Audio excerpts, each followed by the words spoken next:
আজকে আমি আপনাদেরকে দেখাবো ওমরা করার জন্য কি কি প্রয়োজন।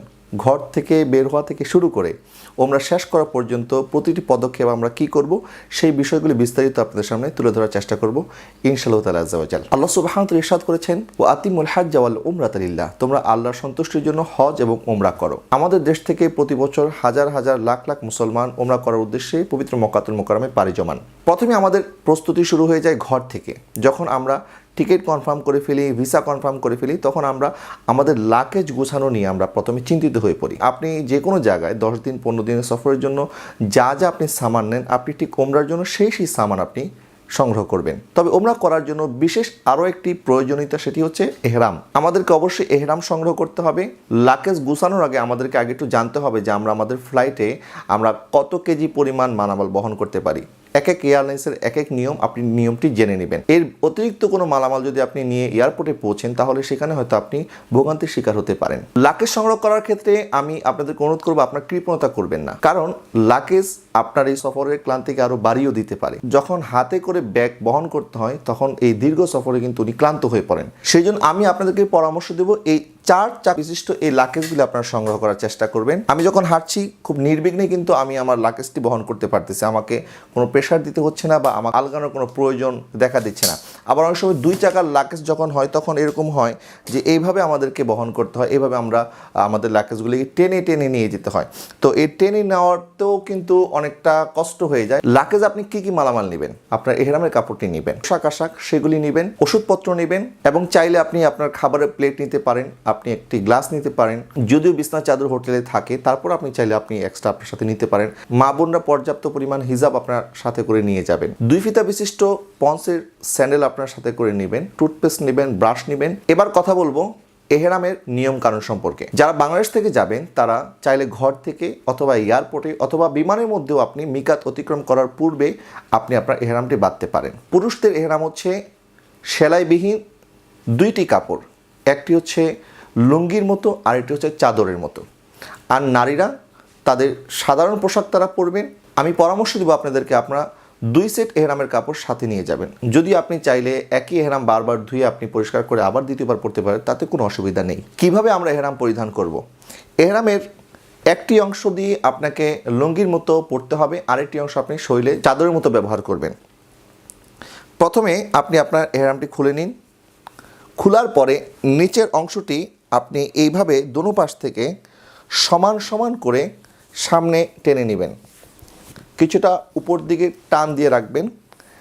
এরপরে আপনি এভাবে ধরবেন, ধরে এভাবে ধরে এক গিপে এদিকে আসবে, এদিকে একটু টাইট রাখবেন। এরপর এক গিপে এদিকে আসবে, আবার এদিকে আসবে, এরপরে আবার এদিকে আসবে। এদিকে আসার পরে আপনি যখন 2-3 ভাঁজ দিলেন, এরপরে এটাকে এইভাবে বটি নেবেন। এইভাবে যদি আপনি এহরাম পরেন, তাহলে কিন্তু আপনার উপরে আর আলাদা করে বেল্ট পরার কোনো প্রয়োজন নাই। এবং দেখেন, আমি যখন হাঁটছি আমি কিন্তু নির্বিঘ্নে হাঁটতে পারছি, আমার কোনো হাঁটতে কোনো অসুবিধা হচ্ছে না। এখন আসি উপরের অংশে। এই উপরের অংশে যখন আমরা পরব, এটি চাদরের মতো করে, স্বাভাবিক চাদর যেভাবে আমরা গায়ে জড়াই, ঠিক স্বাভাবিক চাদরের মতো করেই কিন্তু আমরা এটা গায়ে জড়াতে পারি।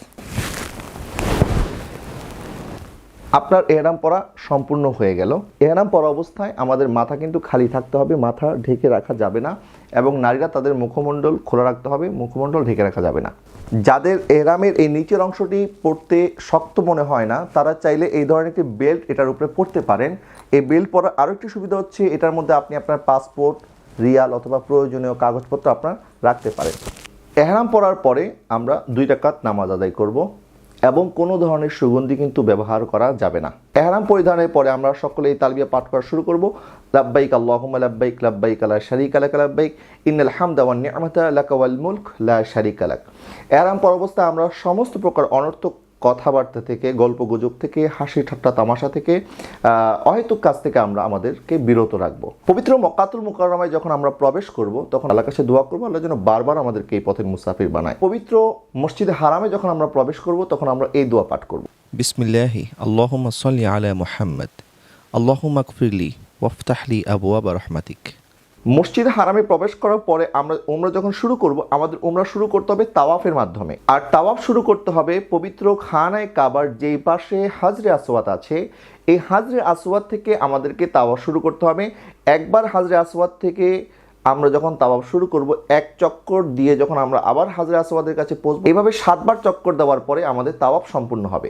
যদিও আমরা চেষ্টা করব আমরা হাজরে আসওয়াদকে স্পর্শ করে তারপর আমরা আমাদের তাওয়াফ শুরু করব, কিন্তু অনেক সময় ভিড়ের কারণে আমাদের সেটা সম্ভব হয় না। যদি ভিড়ের কারণে সম্ভব নাও হয়, দূর থেকে আমরা ইসলামের মাধ্যমে অর্থাৎ হাতে ইশারা দিয়ে চুম্বন করে আমরা হাজরে আসওয়াদ থেকে আমাদের তাওয়াফ শুরু করব। একদিকে হাজরে আসওয়াদ এবং তার সীমা রেখায় একটি সবুজ বাতি দেওয়া আছে, এই সবুজ বাতি থেকেই আমাদের তাওয়াফ শুরু করতে হবে। তাওয়াফ শুরু করার পরে কিন্তু আমরা আর তালবিয়া পাঠ করব না, আমরা তাওয়াফের যে দোয়া আছে আমরা সেই দোয়াগুলি পাঠ করব। আপনি চাইলে বই থেকে দেখে দেখে দোয়া পড়তে পারেন, অথবা আপনার যত দোয়া জানা আছে আপনি সেই ধরনের দোয়া পড়বেন, ইস্তেগফার পাঠ করবেন, দুরূদ শরীফ পাঠ করবেন। এইভাবে আপনি তাওয়াফ করতে থাকবেন। যখন আপনি রুকনে ইয়ামনিতে আসবেন, রুকনে ইয়ামনি এবং হাজরে আসওয়াদের এই মাঝামাঝি জায়গায় এই দোয়াটি পাঠ করবেন। রব্বানা আতিনা ফিদ দুনিয়া হাসানাতাও ওয়া ফিল আখিরাতি হাসানাতাও ওয়া কিনা আযাবান নার। এরপর যখন আপনি হাজরে আসওয়াদে পৌঁছবেন, ঠিক পূর্বের নিয়মে আপনি যখন দ্বিতীয় চক্কর শেষ করবেন, এইভাবে তৃতীয় চক্কর, চতুর্থ চক্কর, পঞ্চম চক্কর, ষষ্ঠ চক্কর, সপ্তম চক্কর শেষ করার পরেই কিন্তু আপনার তাওয়াফটি সম্পূর্ণ হবে। এখানে একটি খুবই গুরুত্বপূর্ণ বিষয় পুরুষ উমরাকারীদের জন্য। পুরুষ উমরাকারীগণ আপনারা যখন তাওয়াফ করবেন, তখন আপনাদের এই এহরামের কাপড়টি আপনাদের ডান বগলের নিচে দিয়ে কিন্তু পরিধান করতে হবে। ঠিক এইভাবে ডান বগলের নিচে দিয়ে আপনারা এটি বাম কাঁধের উপরে ছেড়ে দিবেন। এটাকে বলা হয় ইত্তেবা। পুরুষ উমরাকারীগণ আপনারা যখন তাওয়াফ করবেন, তখন আপনারা এই ইত্তেবা করেই আপনাদেরকে তাওয়াফটি করতে হবে।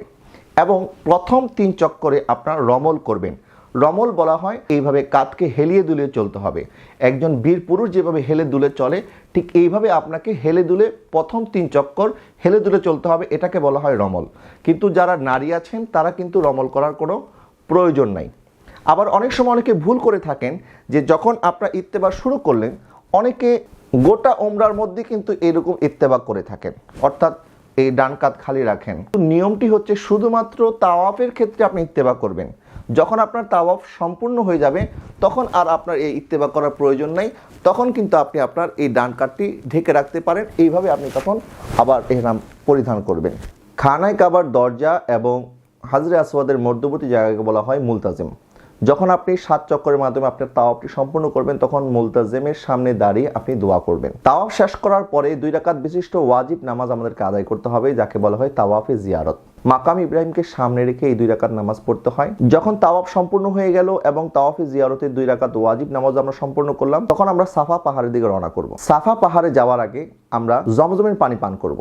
জমজমের পানি পান করার সময় আমাদেরকে এই দোয়া পাঠ করতে হবে। আল্লাহুম্মা ইন্নী আসআলুকা ইলমান নাফিআন ওয়া রিজকান ওয়াসিআন ওয়া শিফাআন মিন কুল্লি দাইন। 3 ঢুকে জমজমের পানি আমরা যখন পান করা শেষ করব, তখন আমরা সাফা পাহাড়ের দিকে রওনা করব। সাফা পাহাড়ে ওঠার সময় এই দোয়া পাঠ করুন, ইন্নাস সাফা ওয়াল মারওয়াতা মিন শাআইরিল্লাহ আবদাউ বিমা বাদা আল্লাহু বিহি। সাফা পাহাড় থেকে পবিত্র খানায়ে কাবার দিকে ফিরে এই দোয়া পাঠ করুন, আল্লাহু আকবার আল্লাহু আকবার আল্লাহু আকবার ওয়ালিল্লাহিল হামদ। সাফা এবং মারওয়াতে আমাদেরকে 7 বার সাই করতে হবে। সাফা থেকে মারওয়া যাওয়া পর্যন্ত এটাকে এক সাই বলা হয়। মারওয়া থেকে সাফা পর্যন্ত আসাকে এটি দ্বিতীয় সাই বলা হয়। এইভাবে আমাদেরকে 7 বার চক্কর দিতে হবে, 7 বার সাই করতে হবে। যখন আমরা সাফা মারওয়া সাই করব, তখন আমরা এই দোয়াটি পাঠ করব। লা ইলাহা ইল্লাল্লাহু ওয়াহদাহু লা শারীকা লাহু লাহুল মুলকু ওয়া লাহুল হামদু হি ওয়া ইউমীত ওয়া হুয়া আলা কুল্লি শাইইন কাদির। সাফা মারওয়ার মধ্যবর্তী একটি জায়গায় সবুজ বাতি দ্বারা চিহ্নিত করা হয়েছে। এই জায়গায় যখন পুরুষ উমরাকারীগণ আসবেন, তখন তারা একটু দৌড়িয়ে দৌড়িয়ে এই জায়গাকে অতিক্রম করতে হবে। যখন সাফা মারওয়া 7 বার সাই সম্পূর্ণ হয়ে গেল, এখন আপনি আল্লাহর দরবারে শুকরিয়া আদায় স্বরূপ 2 রাকাত নামাজ আদায় করতে পারেন, দোয়া করতে পারেন, আল্লাহর দরবারে কান্নাকাটি করবেন, আল্লাহ পাক যেন আপনার এই উমরাটি কবুল করে নেয়। এরপরে আপনি আপনার এহরাম ছেড়ে দিবেন। এহরাম ছেড়ে দেওয়ার পদ্ধতি হচ্ছে, পুরুষ হাজিগণ মাথা সম্পূর্ণ হলক করবেন, মাথা মুন্ডাবেন, অথবা এক কড়া পরিমাণ চতুর্দিক থেকে মাথার চুল কেটে নেবেন। এবং নারী উমরা পালনকারীগণ ওনারাও ওনাদের চুলের শেষ অংশের 1 কড়া পরিমাণ কেটে ফেলবেন। এর মাধ্যমে আপনার উমরা সম্পূর্ণ হয়ে গেল। যখন আপনি আপনার প্রথম উমরাটি সম্পূর্ণ করলেন, এরপরে আপনি স্বাভাবিক পোশাক পরেই মসজিদে হারামে আপনার নামাজ আদায় করতে পারেন, অন্য স্বাভাবিক কাজ আপনি করতে পারবেন। আপনি আবার যখন দ্বিতীয়বার উমরা করার জন্য নিয়ত করবেন, তখন এই একই পদ্ধতিতে আপনি আপনার উমরাটি সম্পূর্ণ করতে পারেন। তবে আমার পরামর্শ হচ্ছে, যে সমস্ত হাজী সাহেবগণ অতিরিক্ত উমরা করতে গিয়ে অসুস্থ হয়ে পড়েন, তখন দেখা যায় যে ওনাদের স্বাভাবিক 5 ওয়াক্ত নামাজই আদায় করাটা কষ্ট হয়ে যায়। আপনার শারীরিক সক্ষমতার উপর বিবেচনা করেই আপনি আপনার উমরা করার সিদ্ধান্ত নেবেন। অনেকে একদিনে 2টি 3টি পর্যন্ত উমরা করেন, কিন্তু উমরা বেশি করলেই হবে না। উমরা করার মধ্যে কতটুকু মনোযোগ আছে, কতটুকু ইখলাস আছে, আল্লাহর প্রতি মহাব্বত আছে, এটি চিন্তা করেই কিন্তু আপনার উমরা করতে হবে। আল্লাহ সুবহানাহু ওয়া তাআলার দরবারে আমরা দোয়া করি, আল্লাহ পাক যেন আমাদের প্রত্যেকের উমরাকে কবুল করে এবং জীবনে একবার আমাদের হজ্জে বাইতুল্লাহ জিয়ারতে মদিনাতুল মুনাওয়ারা যেন আল্লাহ পাক আমাদের সবাইকে নসিব করে। আমিন।